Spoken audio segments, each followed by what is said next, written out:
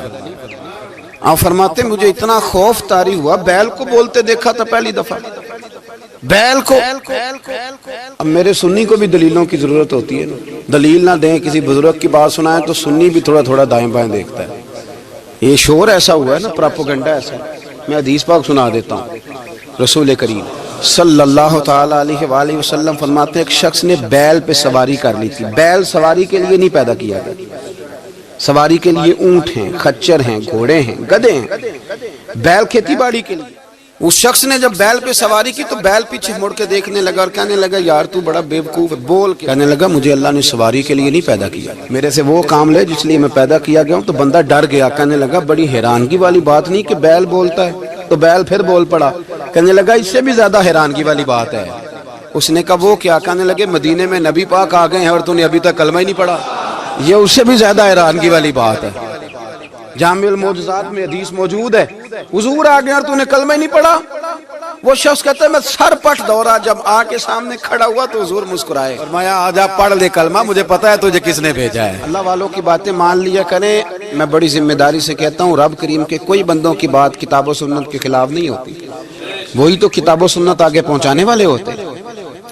تو حضور غوث پاک فرماتے ہیں میں وہ ڈر کے گھر آیا، جب گھر پہنچا تو میرے کانوں میں آواز آ رہی تھی لبیک اللہم لبیک لبیک لا شریک لک لبیک۔ فرماتے میں چھت پہ چڑھا اور میں نے جیلان میں اپنی چھت پہ کھڑے ہو کے دیکھا، تم حج کے دن تھے، میری سیدھی نظر میدان عرفات پہ گئی، لوگ میدان عرفات میں بیٹھ کے لبیک لبیک پڑھ رہے تھے۔ پہلے میں وہاں سے ڈر کے آیا، پھر چھت سے ڈر کے نیچے اترا، ماں کو ساری بات بتائی تو کہتی میری ماں کہنے لگی بیٹے جب تو پیدا ہونے والا تھا تو مجھے بڑی بشارتیں ملتی۔ فرماتے ہیں ماں نے نا کھولا بکسا صندوق تو 80 دینار نکالے، فرمایا پتر تم 2 بھائی ہو اور تمہارا باپ کل جاگیر 80 دینار چھوڑ گیا، 80 40 تمہارے 40 تمہارے بھائی کے۔ فرمایا بیٹا ایک بات کا خیال رکھنا، میں عورت ہوں، تمہارا باپ کوئی نہیں، بھائی چھوٹا ہے، میں پیچھے نہیں آ سکتا، یہ 40 دینار لے جا اور جا بغداد چلا جا، جا کے تعلیم حاصل کر، بیٹے میں پہنچ نہیں سکتی، خیال رکھنا۔ غوث پاک فرماتے ہیں 12 سال میں نے تعلیم حاصل کی یارو، میں نے پتے بھی کھائے، اور خود آپ کا فرمان موجود ہے، فرماتے ہیں ایسی سختیاں بھی دیکھیں، ایسی سختیاں بھی دیکھیں کہ پتھروں اور پہاڑوں پہ گزرتی تو شاید پگھل جاتے، لیکن میں نے اپنے نبی کا دین پڑھا۔ اب تو پیر کے گھر میں جو پیدا ہوتا ہے وہ علم لدنی والا ہوتا ہے، کہتے ہیں صاحب دا پتر ہے، او خدا کے بندے صبر کر۔ اگر غوث پاک حسنی حسینی سید ہو کے باقاعدہ پھٹی پہ بیٹھ کے پڑھتے ہیں، تو کس پیر کا مرید ہو گیا جسے علم ہی کوئی نہیں، جو جاہل آدمی ہے؟ یہ ضروری ہے، علوم دینیاں ضروری ہیں، اس کے بغیر کام نہیں چلتا۔ اور غوث پاک رضی اللہ تعالیٰ عنہ کی آپ پوری زندگی پڑھ کے دیکھ لیں، غوث پاک تمام اولیاء کے امام ہیں، ساری زندگی۔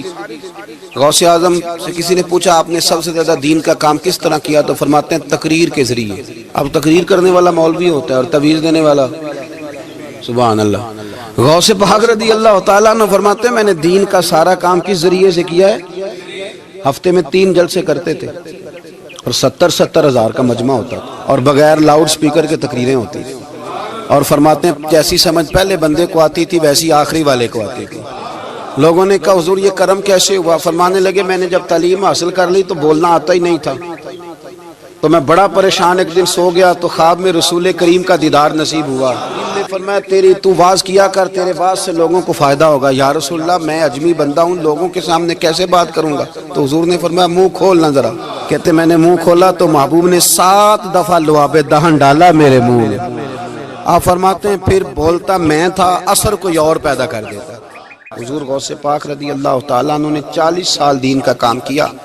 صبح کے وقت فقہ کا درس دیتے تھے، فجر کے بعد کچھ دیر کا ناشتہ کرتے سو جاتے، پھر آ کے مدرسے میں پڑھاتے باقاعدہ بچوں کو۔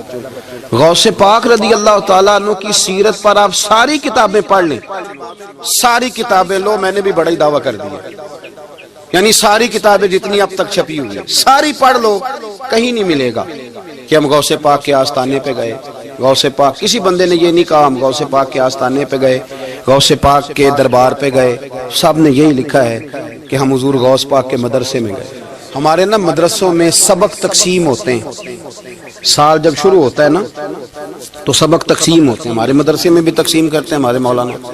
آپ حدیث پاک پڑھائیں گے، فلانا استاد منطق پڑھائے گا، فلانا فلسفہ پڑھائے گا، فلانا یہ سبق تقسیم ہوتا ہے، فلانا قرآن، فلانا حدیث، فلاں فقہ. تو غوث اعظم کے مدرسے کے جو ناظم تعلیمات تھے وہ کہنے لگے حضور سبق بانٹنا ہے تو آپ کو کون کون سے سبق دے دیں، کون کون سا پیریڈ پڑھائیں گے؟ تو آپ فرمانے لگے نہیں، پیریڈ رہنے دو. حضور پھر فرمایا اس طرح کرو، لائق بچے تم رکھ لو اور نلائق سارے مجھے دے دو، میں جانوں اور نلائق جانے. نلائق سارے میرے. غوث پاک رضی اللہ تعالیٰ نلائق سارے رکھ لیے، کند ذہن. اور حضور غوث پاک ان کو اسباق پڑھایا کرتے، ان پر محنت کرتے. فجر کے بعد فقہ کا درس، 10 بجے مدرسے کی کلاس، زور کے بعد حدیث پاک کا درس، مغرب کے بعد تفسیر بیان کرتے. بانج علموں جو کرے فقیری وہ کافر مرے دیوانہ. اور عشاء کی نماز کے بعد ہفتے میں 3 جلسوں سے خطاب.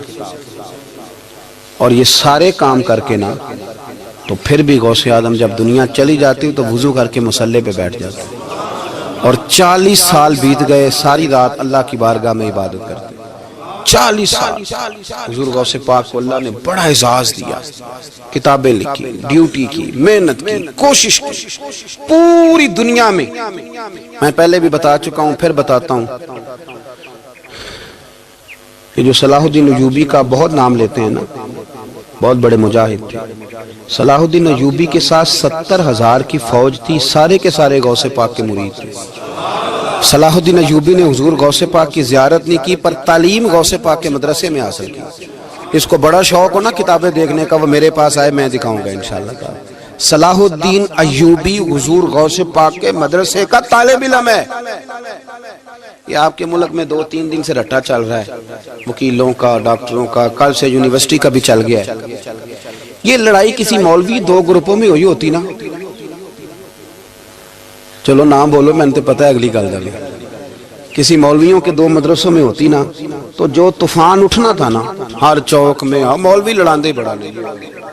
یہ بڑی میں نے دعوت دی تھی پرسوں، میں نے کہا جب وکیل مکمل تعلیم کر لینا اسے 2 سال مدرسے میں لاؤ، ہم اسے سکھائیں گے اٹھنا کیسے ہے، بیٹھنا کیسے ہے. ان کو لاؤ، اس لیے کہ ہم اپنی بات نہیں بتائیں گے، ہم بتائیں گے محمد عربی کی باتیں صلی اللہ علیہ. مہربانی کرو، مجھے کوئی شکوہ نہیں ان سے، کوئی کسی قسم کا نہیں. اس لیے کہ ہمارے ملک میں نا احتجاج کا کلچر پرموٹ کیا گیا، ہم نے یہ ماحول بنا کے دیا ہے سڑک بلاک کرنے کا. یہ ہمارے قریب ایک گاؤں ہے تو روز ڈکیتیاں ہوتی تھی، بچہ بھی قتل، پولیس والے سنتے ہی نہیں تھے. ان بیچاروں نے روڈ بلاک کیا تو سب صحیح ہو گیا، اسی وقت سارا کچھ ہو گیا. اب پہرے داری بھی لگتی ہے، اب جناب چوکیاں بھی قائم ہو گئی، سب کچھ ہو رہا ہے. مزاج بنا دیا ہم نے. یہ عدم برداشت ہے، یہ کلچر خطرناک ہے، یہ کلچر تباہ کرے. وکیل کوئی غیر نہیں، ہمارے اپنے بھائی ہیں. کون ہے وہ؟ ڈاکٹر کون ہے؟ ہمارے اپنے. یہ جو بچے یونیورسٹی میں لڑے کون ہے؟ ہمارے اپنے. ہم ان کو کاٹ کے نہیں پھینک سکتے، یہ کوئی دوسرے لوگ نہیں. سب کو ضرورت ہے ایک دوسرے کی، لیکن خدا را مہربانی کرو معاشرے میں برداشت کا کلچر پیدا کرو، سکون کا کلچر پیدا کرو، سہنا سیکھو. سنو ایک بات کرتا ہوں، اللہ کرے کہ میں سمجھا سکوں. سارے فیصلے خود نہ کرو. اگر تمہیں نظر آئے نا کہ آپ کے ساتھ کہیں ناانصافی بھی ہو رہی ہے تو ساری عدالتیں دنیا میں نہیں لگنی، ایک قیامت میں بھی لگنی ہے. ہاں امام حسن کو زہر دے دیا گیا تو امام حسین کہنے لگے بھائی بتاؤ کس نے دیا ہے؟ فرمایا حسین اگر وہی وہ نہیں جس پر مجھے شک ہے تو میں کسی آدمی کا بلا وجہ تمہیں نام کیوں بتا دوں؟ کہا پھر بھائی آپ اشارہ تو نہیں بتا دیں؟ تو فرمایا حسین اگر وہی ہے نا جس پر مجھے شک ہے تو پھر بھی میں نے فیصلہ اپنے رب پہ چھوڑ دیا. فرمایا میرے رب سے زیادہ بہتر فیصلے کرنے والا کوئی موجود؟ کچھ فیصلے اللہ پہ چھوڑ دیں.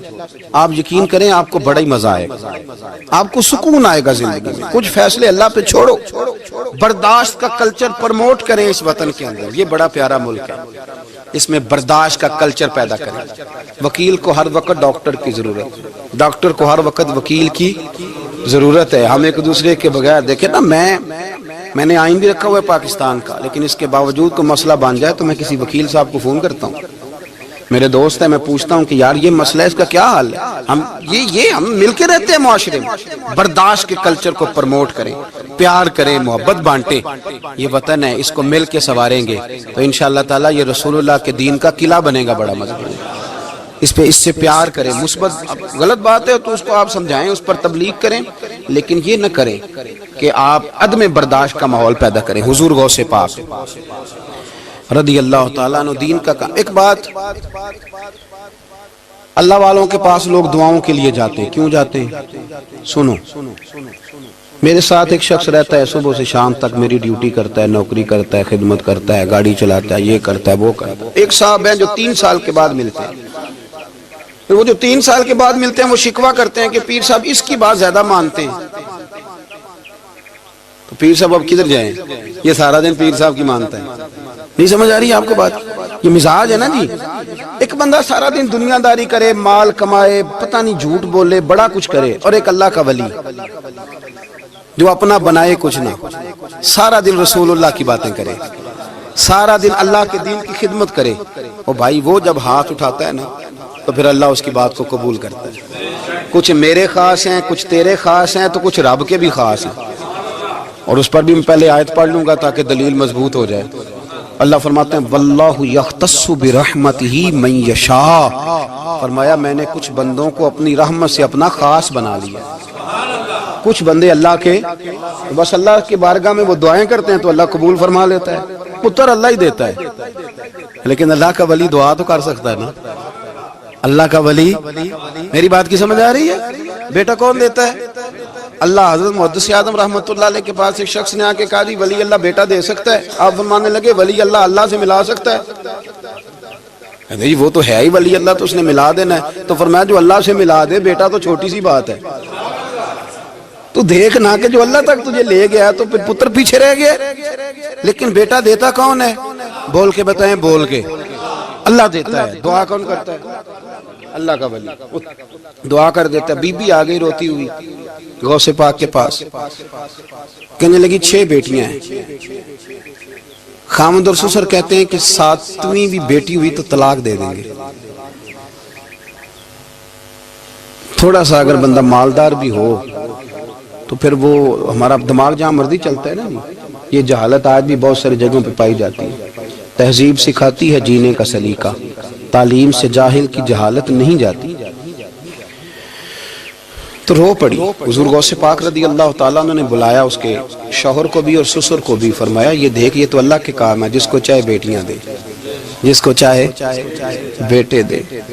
تو جو نہیں مانتے پھر غوث پاک کی بھی نہیں مانتے، انہوں نے کہا جی نہیں دی، میں تو نکاح کروں گا۔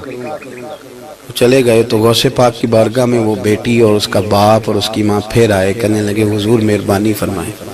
پھر اللہ کے ولیوں کے پاس ایک قوت ہوتی ہے جس کا نام مصلی ہے۔ مصلی بہت بڑی طاقت، بہت بڑی۔ حضور نے فرمایا دعا صلاح المومن، فرمایا دعا مومن کا ہتھیار ہے۔ یہ مومن جب ہاتھ اٹھاتا ہے تو پھر عرش کا مالک دروازے کھول دیتا ہے کرم کے۔ حضور غوث پاک نے مصلی بچھا لیا اور رو پڑے، کہنے لگے مالک کریم اس بی بی کے دل میں کس نے بات ڈالی تھی کہ عبد القادر کے دروازے پہ جا؟ دیکھیں منانے کا انداز، منانا آتا ہے نا۔ اللہ کس نے اس کے دل میں بات ڈالی کہ عبد القادر کے دروازے جا؟ کس نے ڈالی؟ اور مالک اگر تو نہیں ڈالی تھی تو کیا تو اب اپنے عبد القادر کو رسوا کرے گا؟ اگر تو نہیں بھیجا ہے کہ ادھر جا تو اب تو رسوا کرے گا؟ حضور غوث پاک رضی اللہ تعالیٰ نے دعا مانگ کے چہرے پہ ہاتھ پھیرے، بچی کے سر پہ ہاتھ رکھا، فرمانے لگے پتر جا، مجھے امید ہے اللہ نے 6 بیٹیاں دی ہیں تو 7 بیٹے بھی عطا فرمائے گا۔ تو بی بی کہتی ہے پھر رب نے فضل فرمایا اور 7 ہی بیٹے عطا فرمائے، پھر 7 ہی بیٹے رب کریم نے دیے۔ تو جو اللہ کی مان تھا پھر اللہ بھی اس کی، تو اس میں اختلاف کی کیا بات ہے؟ یہ سادی سی بات ہے۔ ایک بغداد کا سوداگر تھا، بڑا مالدار تھا۔ ایک دن اس نے بغداد کے سارے علماء اور مشائخ کی دعوت پکائی تو غوث پاک کے پاس بھی آیا، کہنے لگا حضور شام کا کھانا ہے۔ آپ نے اس کا چہرہ دیکھا تو وہ رو پڑا، کہنے لگا بغداد کے پیر انکار نہ کرنا۔ آپ نے فرمایا تو جا میں آؤں گا۔ شاگرد مرید کہنے لگے حضرت جی آپ بڑی مشغولیت تھی شام کو، فرمایا اتنا بڑا آدمی جب رو پڑتا ہے تو لگتا ہے بڑا مجبور ہے۔ چلیں گے. شام کو جب اس کے دروازے پہ گئے تو کھانا بھی اس نے چنا تو ساتھ اس نے ایک ٹوکرا ایک صندوق بھی لا کے رکھا, اوپر سے خالی. جب غوث پاک نے اٹھ کے دیکھا تو اندر اس سوداگر کا بیٹا, اس تاجر کا بیٹا, دونوں ٹانگوں سے معذور, دونوں ہاتھوں سے معذور, ایک ہی بیٹا اپاہج ہے. وہ تاجر رو پڑا, کہنے لگا حضور بڑی دنیا جانتی ہے, بڑا مال ہے, پر جب تنہا بیٹھتا ہوں تو کھول کے روتا ہوں. وہ بے نیاز ہے نا, ساری زندگی کے بعد ایک بیٹا دیا تو وہ بھی اپاہج ہے. حضور بال سفید ہو گئے, لوگوں کی اولاد بڑھاپے کا سہارا بنتی ہے, میں بوڑھے وقت میں اس کو اٹھا کے پیشاب پخانے کے لیے لے کے جاتا ہوں. بغداد کے عبد القادر سنا ہے جب تو دعا مانگتا ہے تو رب قبول فرما لیتا ہے, تو مہربانی فرما اگر میرا پتر ٹھیک ہو جائے, میرا زور کوئی نہیں مالک, بے نیاز ہی بڑا ہے, اگر مہربانی ہو جائے. تو غوث پاک نے پھر مصلی بچھایا, مصلی بچھا کے کہنے لگے مالک تو اپنے بندوں کے دل میری طرف کیوں موڑتا ہے, اور اگر موڑتا ہے تو پھر رحمت کی نظر فرما, بندہ نوازی فرما. ایک باپ اتنے رو رو کے آنسو بہا رہا ہے تو کرم نوازی فرما. حضور غوث پاک نے ابھی چہرے پر ہاتھ نہیں پھیرے کہ بچہ اللہ اکبر کہتا ہوا صندوق سے باہر نکل آیا. اللہ تبارک و تعالیٰ نے نا ہمارے محبوب کریم علیہ السلام کو دنیا میں بھیجا تو فرمایا یا ایھا الناس قد جاءکم برہان من ربکم, اے لوگو تمہارے پاس تمہارے رب کی دلیل آ گئی. اللہ تبارک و تعالیٰ نے محبوب پاک علیہ السلام کو سراپا دلیل بنا کے بھیجا. باقی انبیاء کرام علیہم السلام کے پاس بھی اپنی نبوت کے دلائل کے طور پر بے شمار معجزات تھے, اور حضور کریم علیہ السلام کے تو پورے وجود کو ہی اللہ نے معجزہ بنائے.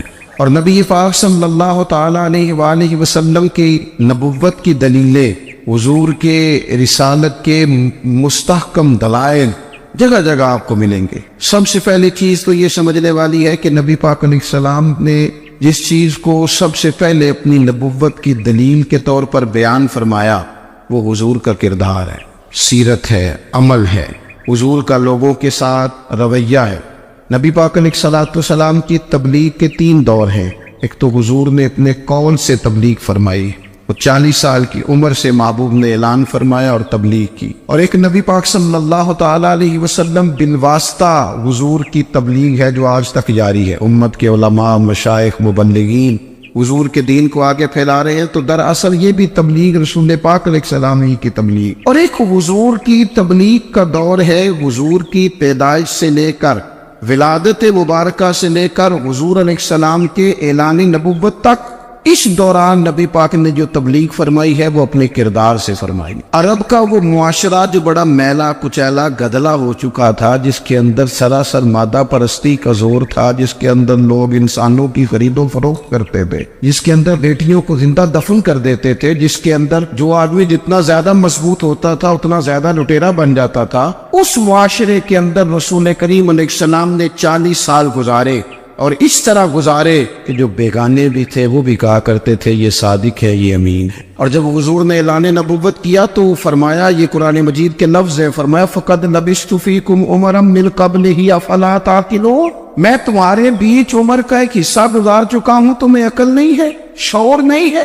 نبی کریم علیہ السلام نے اپنے کردار کو, اپنے عمل کو اپنی نبوت کی دلیل کے طور پر بیان فرمایا. وہ تو حضرت حلیمہ بھی فرماتی ہیں نا, جب نبی کریم علیہ السلام کو اپنے گھر لے گئی تو میرا اپنا بچہ بھی دودھ پیتا تھا, 2 میرے بیٹے ہو گئے, ایک میری یہ نسلی اولاد اور حضور میری رضائی اولاد. تو کہتی ہے جب میں کریم محبوب علیہ السلام کو اپنے سینے سے لگاتی تھی تو حضور میرے ایک پستان سے دودھ پیتے تھے اور دوسرا اپنے بھائی کے لیے چھوڑ دیا کرتے. یہاں سے رسول کریم علیہ السلام نے کردار کے ذریعے تبلیغ اور پھر اعلان نبوت سے پہلے ایک تنظیم عرب کے جوانوں پر, عرب کے سرداروں پر مشتمل بنائی گئی, جس میں نبی کریم علیہ السلام نے بڑا حصہ لیا سرکار نے, اور بڑے اہم لوگوں کو شعور حضور نے عطا فرمائے. وہ اس جماعت کا فیصلہ تھا کہ ہم سارے جوان, سارے بڑے لوگ ملیں گے. یہ حضور کے اعلان نبوت سے پہلے کی بات ہے. ہم بڑے لوگ ملیں گے, کسی بڑے کو کسی چھوٹے پر ظلم نہیں کرنے دیں گے, کسی آدمی کو کسی غریب کا حق نہیں کھانے دیں گے. حضور علیہ السلام نے نا اپنی کردار سے, اپنے عمل سے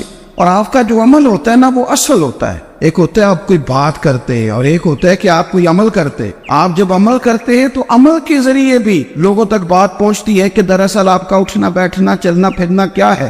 میرے رسول کریم علیہ الصلوۃ والسلام کا اٹھنا بھی ایک نبی کا، بیٹھنا بھی ایک نبی کا، بات کرنا بھی ایک نبی کا، معاملات زندگی کرنا بھی ایک نبی کا، لین دین کرنا بھی ایک نبی کا. ایک شخص کہتے ہیں میں نے اعلان نبوت سے پہلے حضور علیہ السلام سے کوئی چیز خریدی تھی اور میں نے عرض کیا تھا آپ یہاں تشریف رکھے میں پیسے لے کے آتا ہوں. میں 3 دن کے بعد آیا. دیکھو یہ بات کرنی کتنی آسان ہے، بولنی کتنی آسان ہے، پر 3 دن یہاں میرے بھائی کو کسی شخص کو 2 گھنٹے انتظار کرنا پڑ جائے تو لوگ کہتے ہیں الانتظار وشد من القتل. یہ تو قتل سے زیادہ تکلیف والا معاملہ ہے منتظر رہنا کسی کا. کہتے 3 دن کے بعد میں آیا تو میرے رسول کریم وہیں تشریف فرمایا. بس اتنا فرمایا یار تم نے مجھے بڑی تکلیف میں ڈال دیا، 3 دن ہو گئے یہاں رکے ہوئے. تو حضور نے اپنے کردار کو، اپنے عمل کو، اپنے معاملات کو سب سے پہلے اپنی نبوت کی دلیل کے طور پر پیش کیا. کسی نے کیا خوب کہا تھا کہ جو تیری جان کے دشمن ہے وہ بھی کہتے ہیں. بظاہر تو آئے ہیں نا ہجرت کی رات جان لینے، لیکن امانتیں حضور کے گھر میں رکھی ہوئی ہیں، امانتیں کاشانہ نور پہ پڑی ہے. وہ جو تیری جان کے دشمن ہے وہ بھی کہتے ہیں کہ امین تو ہے اور صداقت کی آبرو تو ہے. تو پہلے کردار. پھر دوسری بات، اللہ تعالیٰ نے اپنے محبوب علیہ الصلوۃ والسلام کو اپنا مطلق نائب بنا کر، اپنا محبوب اعظم بنا کر، ایسے ہی سارے انسانوں کے بارے میں کہا وَإِذْ قَالَ رَبُّكَ لِلْمَلَائِكَةِ إِنِّي جَاعِلٌ فِي الْأَرْضِ خَلِيفَةً، میں زمین میں اپنا نائب بنانے والا ہوں. لیکن حضور علیہ السلام تو محبوب ہے نا، حضور کی نیابت تو محبوبیت کے درجے پر فائز ہے. تو رسول پاک کو رب کریم نے اس طرح کا بنا کے بھیجا کہ حضرت عبداللہ ابن رواحہ رضی اللہ تعالیٰ عنہ بیان فرماتے ہیں کہ اگر حضور کوئی معجزہ نہ بھی دکھاتے، نبی کریم علیہ السلام سے کوئی اعجاز لوگ نہ بھی دیکھتے، تو محبوب کا تو چہرہ ہی اس طرح کا تھا، لوگوں نے دیکھتے جانا تھا اور کلمہ پڑھتے جانا تھا. لیکن باوجود اس کے میرے رسول پاک کا اعجاز یہ ہے، کمال یہ ہے کہ حضور کبھی اشارہ کر دیں تو چاند 2 ٹکڑے ہو جائے، کبھی دعا مانگ دیں تو ڈوبا ہوا سورج واپس آ جائے، کبھی محبوب گزرنے لگے تو پتھر آپ پر سلام پڑے، کبھی حضور پہاڑ پر چڑھ جائے تو پہاڑ وجد میں آ کر جھومنے لگے. محبوب کا کبھی نماز پڑھاتے ارادہ بن جائے تو اللہ تعالیٰ قبلے کا رخ ہی تبدیل فرما دے. کیا خوبصورت سوچ ہے اور کیا نظریہ دیتے ہیں بریلی کے امام. فرماتے اجابت کا جوڑا عنایت کا صحرا دلہن بن کے نکلی دعائے محمد، اور اجابت میں جھک کر گلے سے لگایا بڑی ناز سے جب دعائے محمد. دیکھو خدا کی رضا چاہتے ہیں، دو عالم خدا چاہتا ہے رضائے محمد صلی اللہ تعالی علیہ وسلم. اور ایک مقام پہ فرماتے ہیں نائب دست قدرت پہ لاکھوں سلام، نائب دست قدرت پہ لاکھوں سلام. تو اللہ تعالیٰ نے نبی پاک صلی اللہ تعالی علیہ وسلم کو جو اعجاز. پھر ایک اور بات، حضور امی ہے. دنیا میں آ کر محبوب نے کسی سے پڑھا ہی نہیں. میرے محبوب نے جتنا پڑھا ہے رب کریم سے ہی پڑھا ہے. الرحمن علم القرآن خلق الانسان، رحمان نے قرآن سکھایا پھر انسان بنایا. اللہ تبارک و تعالیٰ کی بارگاہ کرم سے حضور نے لیا. رسول کریم امی ہے، یہ بھی حضور کی نبوت پر ایک بڑی دلیل. دیکھو ایک ہوتا ہے کوئی آدمی بچپن سے کسی چیز سے شغف رکھے اور جب اس کی عمر بڑی ہو جائے تو کہتے ہیں اس کا تجربہ بڑا ہو گیا. یہ پہلے کچھ شعر کہتا تھا، کوئی ادبی جملہ کہتا تھا، تو اب اس کی یہ کام کرتے کرتے عمر بڑی ہو گئی ہے تو رسوخ حاصل ہو گیا. 40 سال کی عمر مبارک تک نبی کریم نے ایک شعر بھی نہیں کہا. حضور علیہ الصلوۃ والسلام نے کبھی کوئی ایسی بات، ویسے تو حضور کی ہر بات حکمت والی، لیکن جس کو عرب کے لوگ اپنے لہجے میں شاعری یا اپنے لہجے میں ادب کہتے تھے، وہ حضور نے بیان نہیں فرمایا. لیکن جب 40 سال کی عمر میں اعلان نبوت کیا تو پھر بڑے بڑے فصیح و بلیغ، بڑے بڑے سیانے طفیل بن عمر کہتے ہیں کہ اس شخص کو بھی میں نے دیکھا جسے بڑا ناز تھا اپنی فصاحت اور بلاغت پر، اور جب وہ حضور کے پاس آیا اور اس نے آ کے کچھ باتیں کی تو محبوب خاموشی سے سنتے رہے، اور جب وہ چپ کر گیا تو میرے کریم نے صرف سورہ فاتحہ پڑھی. کبھی اٹھتا تھا، کبھی بیٹھتا تھا، کبھی غور کرتا تھا، کبھی دائیں جاتا تھا، کبھی بائیں جاتا تھا. پھر کہنے لگا بتاؤ نا کلام کس کا ہے؟ فرمایا اس رب کا، اس رب کا، اس رب کا جس کا میں رسول بن کے آیا ہوں. نبی کریم صلی اللہ تعالی علیہ وسلم امی ہے، لیکن حضور نے کائنات کے رازوں سے پردے ہٹا دیے. نبی کریم نے جینے کے سلیقے بتا دیے. حضور نے ہر شخص کو اس کے مقصد حیات سے آگاہ کر دیا۔ نبی کریم علیہ السلام نے وہ فلسفہ حیات بیان کیا کہ لوگوں کو صرف جینے میں ہی مزہ نہیں آیا، مرنے میں بھی مزہ آنے لگا۔ لوگ آگے بڑھ بڑھ کے جانیں پیش کرنے لگے، اپنی اولادیں قربان کر، جو فلسفیوں سے کھل نہ سکا اور نکتہ بروں سے حل نہ ہوا، وہ راز ایک طیبہ والے نے بتلا دیا چند اشاروں میں۔ محبوب کریم امی ہیں، لیکن حضور نے اس طرح دنیا کو سکھایا، اس طرح دنیا کو پڑھایا، اس طرح حضور نے علم کے چراغ اور دیپ روشن کیے کہ قیامت تک جسے روشنی ملے گی نا، اسے صرف دروازہ مصطفیٰ سے ملے گی، اسے رسول کریم علیہ السلام کے در دولت سے ملے۔ کچھ لوگوں نے کہا کہ اپنے پاس سے آیات بنا کے لاتے، اپنے گھر میں بیٹھ کے دعوے کر لینا تو کوئی مشکل کام نہیں نہ ہوتا، سارے لوگ ہی کر لیتے۔ بلکہ وہ ہمارے ایک بزرگ کہا کرتے تھے، خیالی پلاؤ پکائیے کہ وہ کدے بھی کاٹ نہ پائیے، کیونکہ کون سا پیسوں کا ڈالنا ہے، وہ زیادہ ڈالیں، اور زیادہ ڈالیں۔ بہت سارے لوگ ہیں آج بھی، کچھ لبرل ہیں بیچارے، کچھ